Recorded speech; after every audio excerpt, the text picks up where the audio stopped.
La lecture pour ce 8 juillet 2024 se fera dans Amos chapitre 6.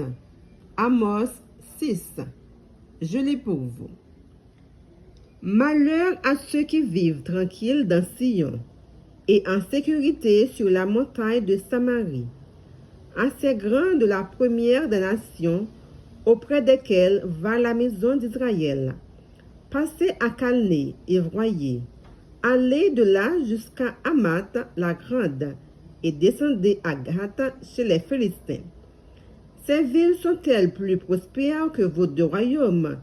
Et leur territoire est-il plus étendu que le vôtre? Vous croyez éloigner le jour du malheur et vous faites approcher le règne de la violence. Ils reposent sur des lits d'ivoire. Ils sont mollement étendus sur leurs couches.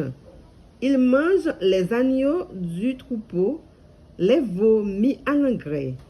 Ils extravaguent au son du luth. Ils se croient habiles comme David sur les instruments de musique. Ils boivent le vin dans de larges coupes. Ils soignent avec la meilleure huile, et ils ne s'attrissent pas sur la ruine de Joseph.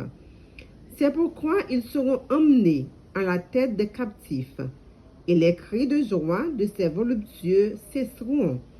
Le Seigneur, l'Éternel, l'a juré par lui-même.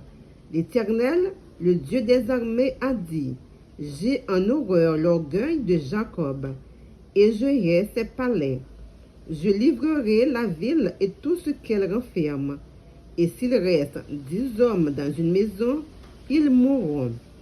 Lorsqu'un parent prendra un mort pour le brûler, et qu'il enlèvera de la maison les ossements, il dira à celui qui est au fond de la maison: y a-t-il encore quelqu'un avec toi?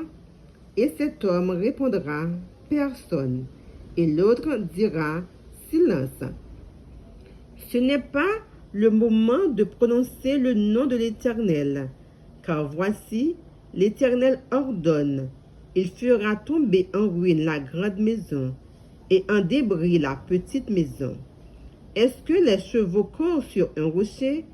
Est-ce qu'on y laboure avec des bœufs, pour que vous ayez changé la droiture en poison et le fruit de la justice en absinthe? Vous vous réjouissez de ce qui n'est que néant.